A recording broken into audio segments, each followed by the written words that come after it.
Hello, children. So, here we are with the new topic of this chapter, that is development of female gametophyte. In previous video, we had discussed about the development of the male gametophyte. As you know now from the previous lesson also, we are talking about the reproduction.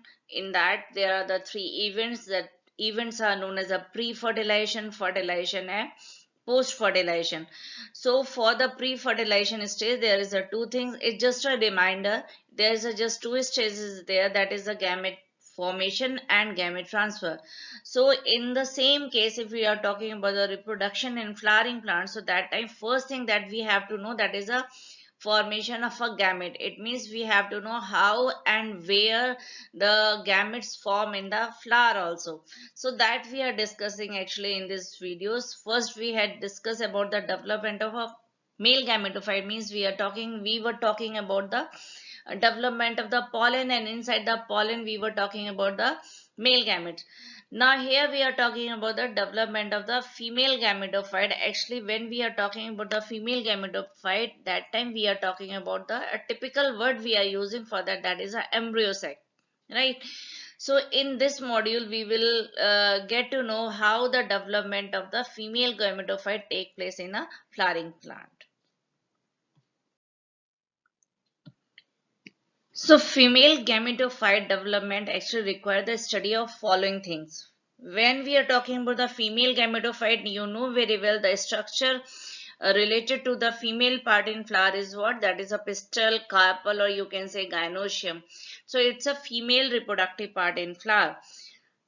It may consist means carpel or pistil may be monocarpellary, maybe bicarpellary, maybe a tricarpellary or manicarpellary. It means there is a more than one carpel present, more than three carpel present. So on the basis of that, we are using a different words for the carpel. And these carpels or pistil can be fused or can be free. So on the basis of that, there are the two terms we are using, that is known as a syncarpous condition and the apocarpous condition. So what is the difference between the syncarpous condition and apocarpous condition? So in syncarpous condition, what is there?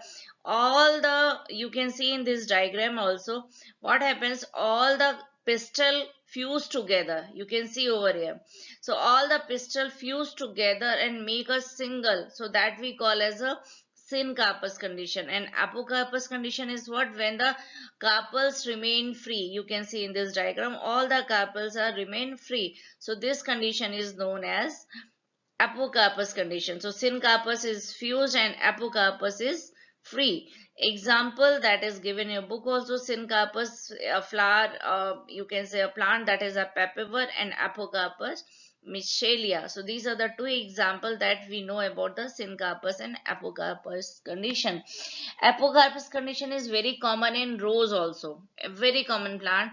If we talk about the syncarpus, again there is a very important plant that we call as a solana. In that condition also, syncarpus condition.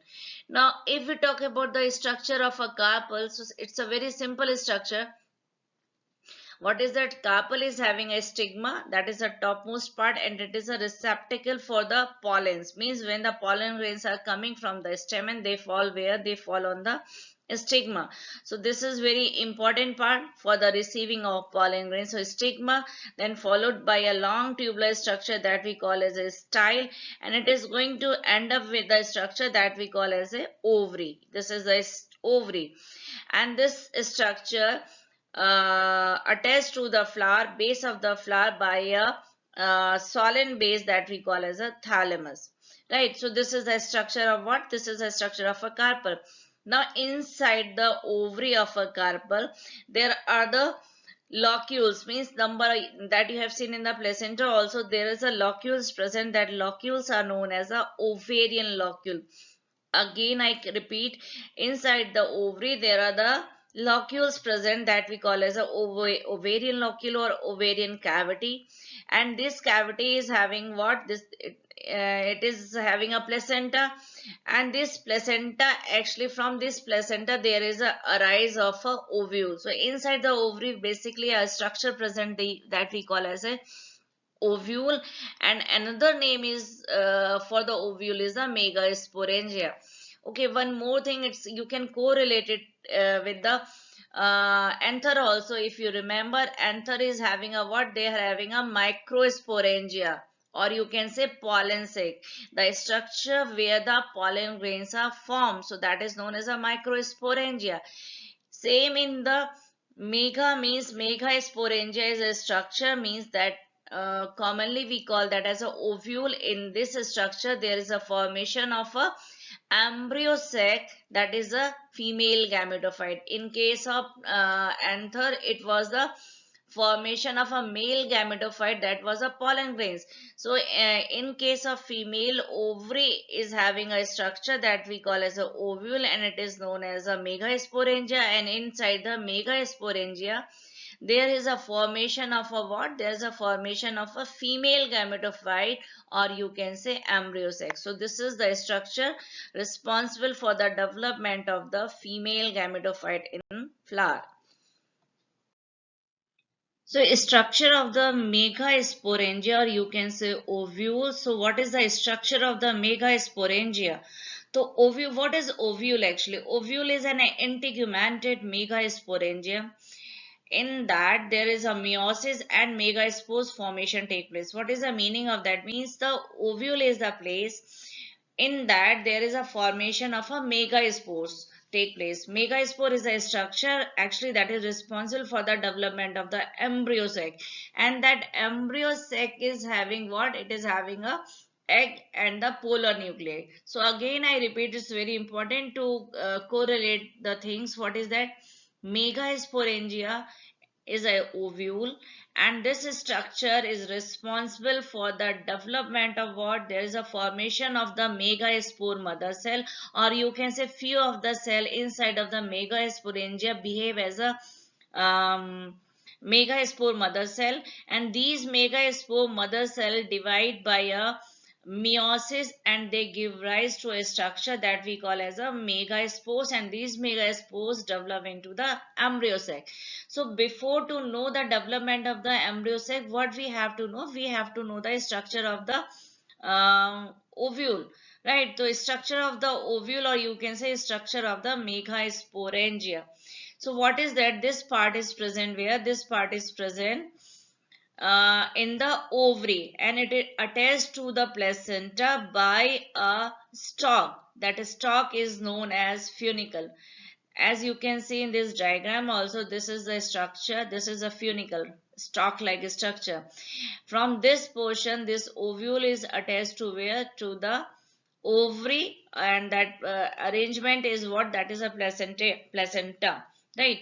So now what happens in between that, there is what, this placenta, this ovule is surrounded by protective envelope. This protective, this you can see over here, this is a protective envelope, two layer, that we call as a integuments, and these integuments circle all the ovule except from a one end. This end is known as a micropyle, right? And this micropyle end is actually responsible for the entry of pollen tube. So from this portion there is an entry of pollen tube take place mostly in angiosperm plant. Just opposite to the micropylar end, there is a another end is present, that are known as a chalager end, right? This is the chalager end, this is a micropylar end, and the and very important word we are using, the junction, means this is the junction, funicles and the ovule. So this junction between both of them is known as a hilum. This is the hilum, right? So this is a structure of the what? This is the structure of the megasporangia or ovule. Inside the ovule, you can see there is a structure that we call as a female gametophyte or embryo sac. So how does this formation take place? That we will get to know in the development of the female gametophyte. So this structure now inside this is the embryo sac. Now there are the number of cells you are seeing. These cells are known as nucellus, and these nucellus actually what they are giving the nourishment for the developing embryo sac. So this is the important thing. and they provide what these the cells of the nucellus is actually having an abundant reserve food material, and the when the embryo sac is growing, that time the nourishment is taken place by this nucellus. So this is about uh, ovule, or you can say megasporangia. And after that, when the form structure of the megasporangia is there, so that finally what happens in this megasporangia, there is a formation of a megaspore, or you can say female gametophyte. How does this formation take place, that we will know in the next slide. So typical megasporangia, or most of the plant is having a typical kind of megasporangia that we call as a anatropous. So a common word we are using, that is a anatropous ovule. Make it very clear. This question come in your exam also. What is the common name we are using for most of the flowering plant in case of ovule? So that is a anatropous ovule. Right now here we with the term that we call as a megasporogenesis. So what is the meaning of megasporogenesis? So now you know in the structure what is there. There is a inside the ovule there are the number of cells that we call as a nucellus. So in the towards the micropylar region, right? If you remember, there is a two end in the ovule that we call it. One is known as a micropylar region, and second one is the chalagial end. So few of the cell towards the micropylar end start differentiating, and they behave as a all of them individually behave as a single megaspore mother cell, right? And these megaspore mother cells, after the division, they form the structure that we call as a megaspore. So what is actually megasporogenesis? The process of formation of megaspore from the megaspore mother cell. That process is known as megasporogenesis, right? Now you can see this diagram also. This is a micropylar end, and one of the cell towards the micropylar end behave as a megaspore mother cell, right? And this megaspore mother cell start dividing by what? By a meiotic division, or you can say meiosis division, and they result in the formation. First time it divides, so it forms a structure that we call as a megaspore diet, and again they divide, they form a structure that we call as a megaspore tertiates. Out of these four, just one is going to be functional and three is going to be generate. Make it very clear. It's very important difference between the microsporogenesis and megasporogenesis. In microsporogenesis, all the microspores going to be functional and behave as a pollen grains. But in case of megaspores, out of four megaspore in tertiary, just one is going to be functional and remaining three is going to be degenerate. So that is a very important difference between the mega and microspores, right? So this the process is development of the megaspore that we call as a megasporogenesis. So development of the female gametophyte from the megaspore mother cell. So what is the meaning of this? When the process we talk about the development, it means there is a formation of a female gametophyte or the embryo sac. How does this take place? So that process you know very well now, megasporogenesis, and how it happens. It happens with the help of a megaspore mother cell. If we talk about the pattern, so in case of most of the angiospermic plant, the formation of the embryo sac takes place from a single megaspore cell, and that term we use for this is known as a monosporic development. So what is monosporic development? So monosporic development is just a formation of an embryo sac from a single megaspore mother cell, a single megaspore, I'm sorry. So that we call as a monosporic development. As you can see in this diagram also, for this there is a following steps take place. That is what? The functional haploid. So out of four tetrads, one is function 3 is going to be degenerate, that now you know already. So what happens, the functional haploid megaspore is the first cell of the female gametophyte of the angiospermic plant. Now it enlarge and form a female gametophyte that we call as embryosac, means that one functional megaspore change into what, to the embryosac. So hard happens, actually the nucleus of that functional megaspore undergo to the mitotic division and change into the two nuclei. These two nuclei move towards the opposite side, right? And after that these two nuclei again go for the division, they form the four nuclei stage. Four nuclei again go to the division, they make the eight nucleated stage. This eight nucleated stage, in what, four is going towards the micropylar and four is towards the chalazel end. Out of this, so total is how many nucleus is there? There is a eight nucleus. Out of these eight, six of the nucleus is surrounded by a cell wall. As you can see in this diagram also, these 1, 2, 3, 4, 5, 6. So these 6 is surrounded by what? Surrounded by a cell wall. But those who are in the center towards that are not surrounded by any cell wall, and we call them as a polar nuclei. And these polar nuclei later on change into what? Secondary nucleus. So this is what, this is about the embryo-sac structure. If you see the embryo-sac, again we will discuss in next slide also the structure of the embryo-sac. In that we will get to know the exact name of these 8 cell structures.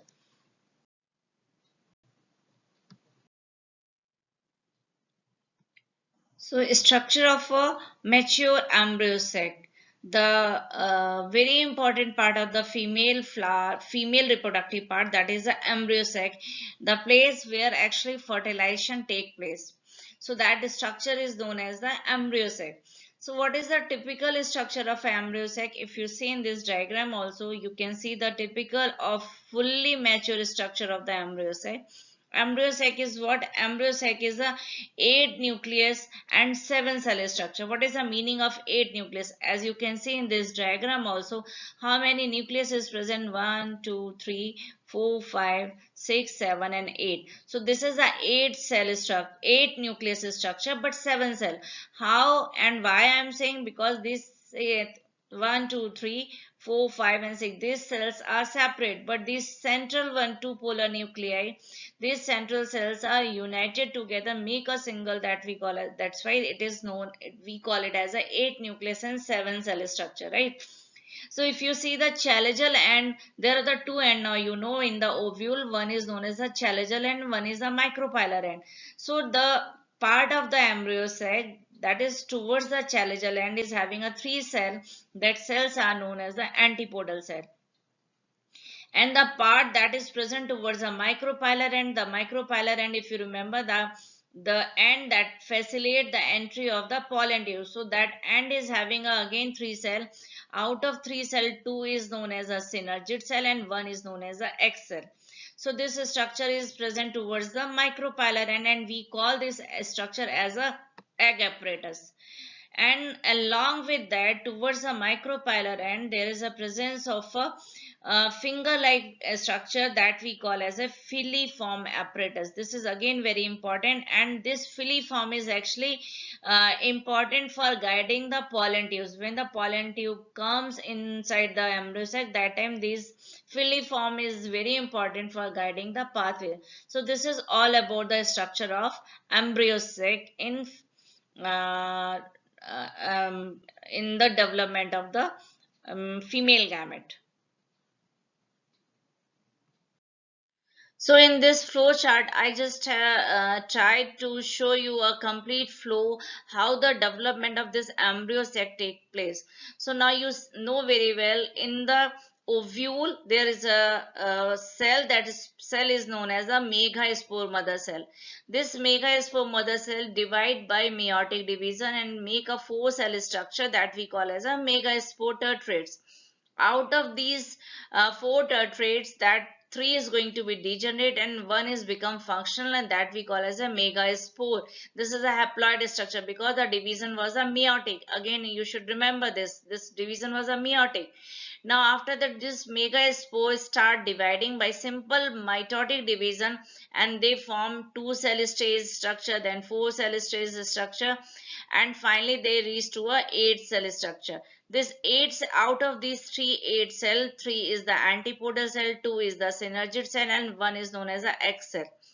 So this is the structure of the mature embryosac, or you can say female gametophyte. Means what I am trying to show you, this is how the development of the female gametophyte take place. So in these two modules, what we have learned about the gametogenesis, means formation of the gamete. Now you can see in this one, the female gametophyte is having what? It is having a female gamete, that is a egg, along with the two polar nuclei. These two polar nuclei is very important in the fertilization, because in the flowering plant, fertilization is double. One time male gamete fuse with the egg, and second time they fuse with this polar nuclei. So this is very important structure for the fertilization also. So here we are done with the first event of the flowering plant, that is a pre-fertilization event. And now after that, how the gamete will transfer. So this is what, this is the gametogenesis, how these gamete transfer from the male gamete to the female gamete, that we will discuss in the next video. Hope you will get all these things that I have told you. If you have any doubts, you can ask me, and we can discuss also. So next time we will meet with the next process of the flowering, that is the pollination. Thank you.